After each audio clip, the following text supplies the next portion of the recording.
Banjarmasin. Kita akan berupaya menyampaikan berbagai pengetahuan dan inti-inti dari agama Katolik yang akan kita sampaikan kepada seluruh umat Katolik di seluruh Keuskupan Banjarmasin dengan berbagai cara, dengan pendalaman iman, dan salah satunya adalah podcast yang kami siapkan hari ini. Sudah hadir bersama kita pada hari ini Pastor Marcel, tentu saja. Apa kabar Pastor? Sehat? Sehat, luar biasa. Walafiat. Ya. Di sebelahnya ada Mbak Siska. Salam. Dan di sebelah saya yang paling ganteng Mas Abdon. Mantap. Bukan berarti pastor nggak ganteng loh ya.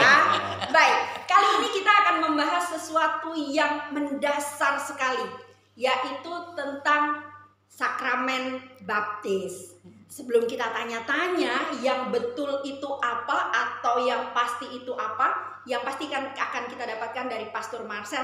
Mari kita tanya dua orang ini dulu. Apa kabar Mbak Siska? Kabar baik, Bu Ana. Baik. Mbak Siska boleh tahu nggak? Mbak Siska sama Mas Abdoni baptisnya bayi atau dewasa? Baptis dari bayi brojol. Brojol langsung. Sudah. Mas Abdon? Sama brojol. Langsung. Tidak juga 2 tahunan. Oh, masih lebih beruntung saya. Saya 1 bulan. Oh, 1 bulan setelah lahir. Baik, karena kita sedang bicara tentang sakramen pembaptisan, boleh nggak Mbak Siska, apa artinya sakramen baptis itu untuk Mbak Siska pribadi? Iya. Walaupun brojol langsung baptis ya.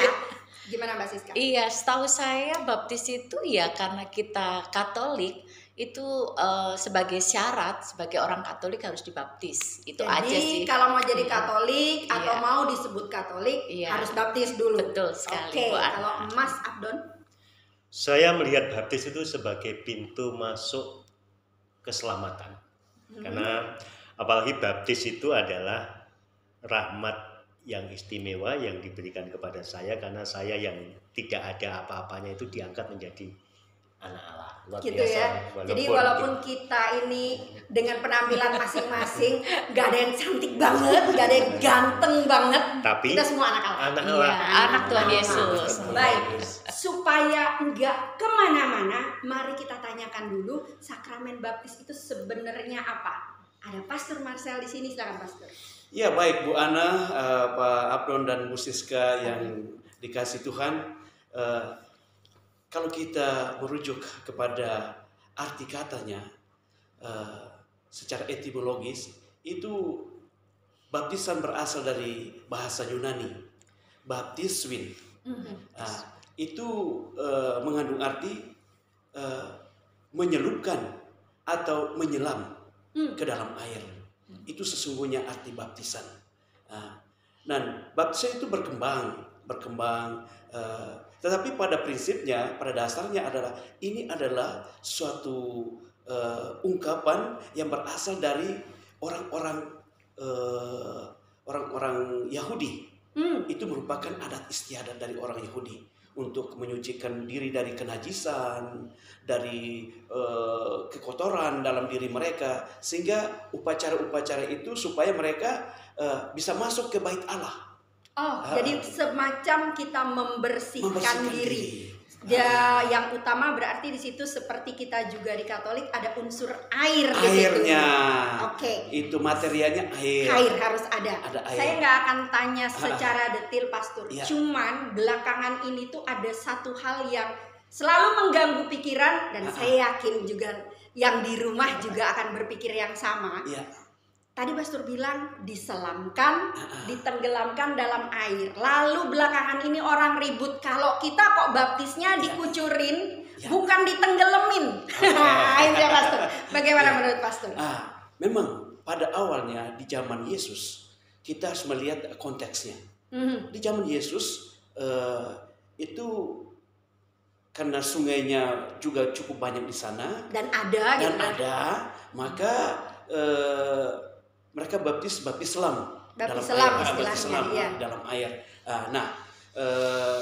Itu sesungguhnya adalah baptisan karena manusia itu berdosa, maka menjadi sarana untuk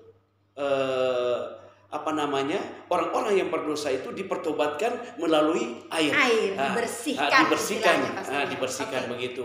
Nah, tetapi sebenarnya itu air hanya sarana saja.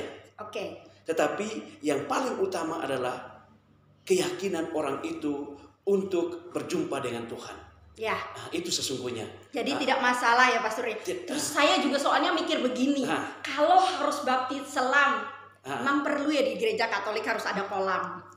Nah, itu pertanyaan memang seringkali ditanyakan oleh umat kita dan bahkan dari teman-teman kita yang lain. Kok kenapa di gereja Katolik tidak melakukan baptisan selam, tapi kok dituangkan saja?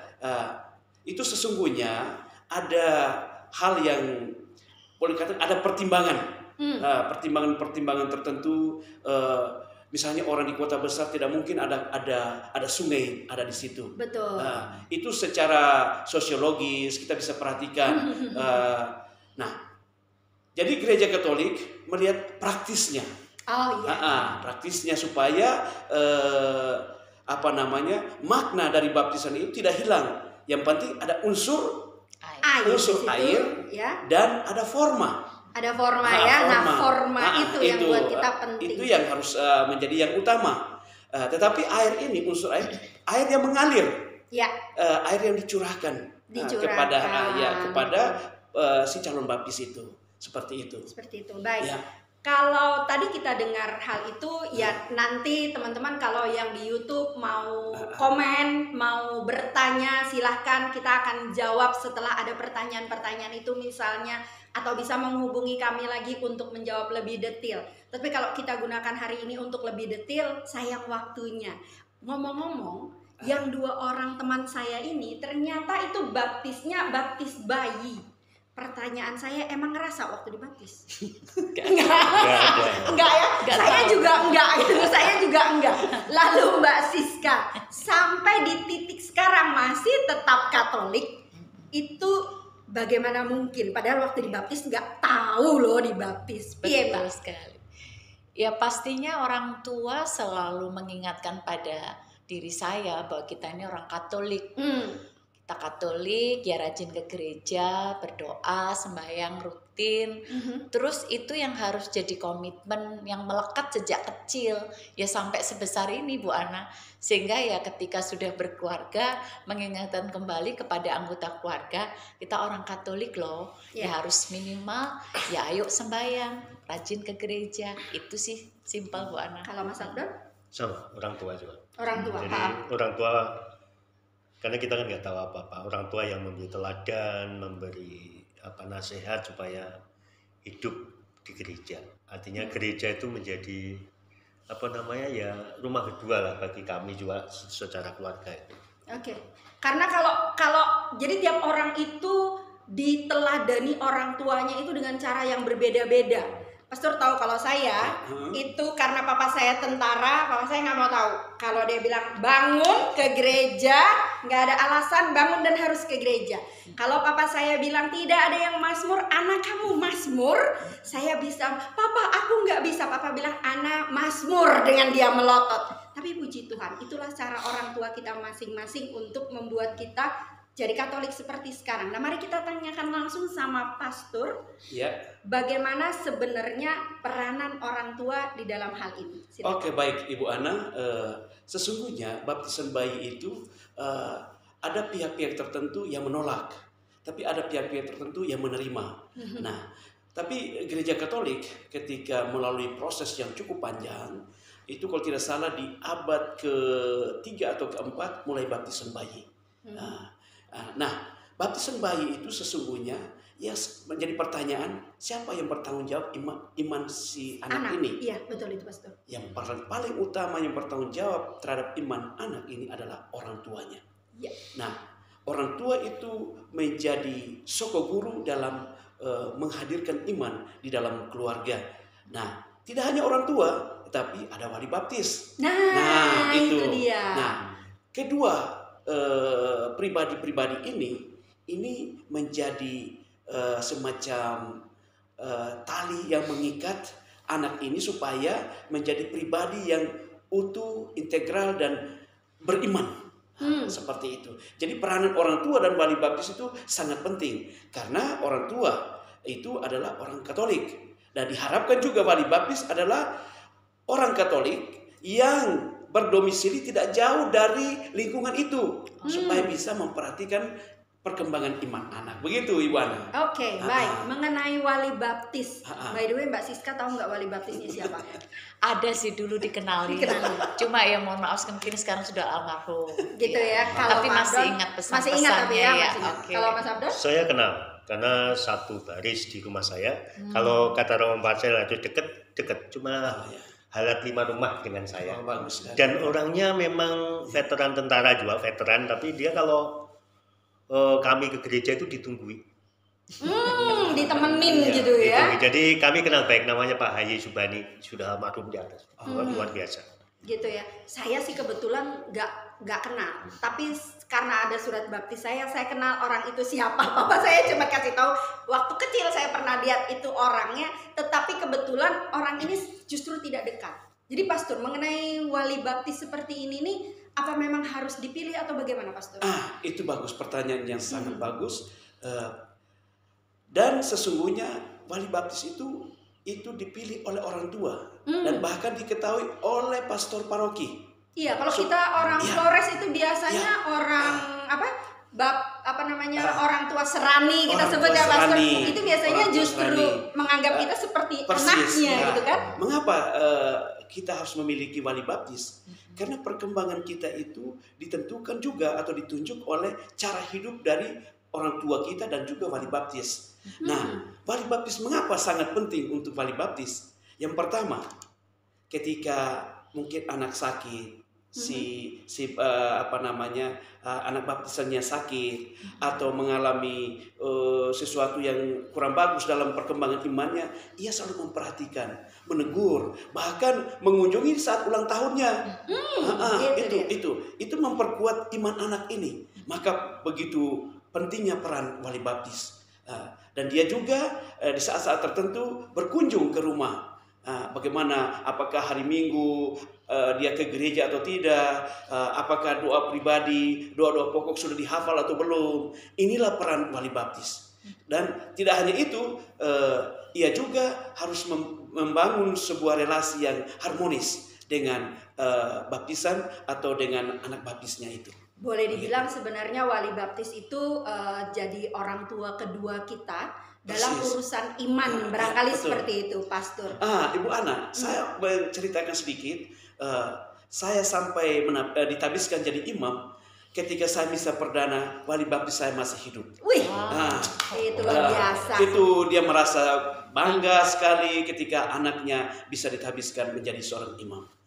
Artinya hasil didikannya itu bisa outputnya tidak sia-sia menjadi pewarta gereja. Saya juga bersyukur itu ketika sampai di kampung sana bertemu dengan beliau dan saya peluk beliau, saya bilang terima kasih telah mengajarkan saya iman sejak kecil dan saya boleh menjadi seorang imam Tuhan. Itu. Puji Tuhan. Baik, ada lagi yang mau disampaikan Mbak Siska atau Mas Abdon? Saya sedikit ya. Pertama mengkritisi pemilihan wali. Saya kira wali ini kan perannya bukan sembarangan. Betul. Ya, betul. Bahkan perlu ditanamkan kepada umat juga. Kalau milih wali itu yang benar-benar dari Kalau sisi Jawa bilang kualitas, genah gitu ya, ya. kualitas imannya Betul. bagus, keterlibatan di gerejanya oke. Ya. Sehingga ketika anak melihat walinya itu bisa meneladani. Teladan, Ya. karena itu dia. Itu, saya kira itu yang penting di keuskupan kita ya, bukan Jadi, sembarangan. Pak Abdul, saya menambahkan sedikit juga. Ada begitu banyak umat yang seringkali keliru. Ini om saya, om si anak ini, padahal agama lain. Oh, masih ada yang itu seperti ada. itu. Saya dari kecil sih tidak Itu mengenal ada. hal itu ya. Ini dari tante saya, tetapi dia sudah secara Gerejani tidak aktif. Sayang sekali. Ini juga harus menjadi pertimbangan. Ya. Betul. Begitu. Betul. Seperti Pak Abdul katakan tadi, saya pikir itu benar. Jadi Harus orang-orang yang memiliki kualitas iman, kasih dan harapan, dan itu dilihat oleh masyarakat umum. Bagaimana sepak terjangnya dia di dalam menghadirkan imannya di tengah masyarakat. Begitu Bu Ana dan Pak Abdul dan Bu Siska. baik. Umat sekalian di Keuskupan Banjarmasin, hari ini kita sudah bicara banyak tentang baptisan. Yang pertama tentang apa itu pembaptisan, bagaimana peran orang tua, dan terutama peran wali baptis juga. Jadi jangan berpikir ketika Anda menjadi wali baptis, Anda hanya bertugas ketika anak itu dibaptis dan selesai. Tugas Anda masih panjang kurang lebih dengan orang tua dari anak-anak itu sendiri. Sekian dulu perjumpaan kita pada kali ini. Sampai jumpa di tema-tema berikutnya dari Komisi Kateketik di Keuskupan Banjarmasin. Shalom. Shalom.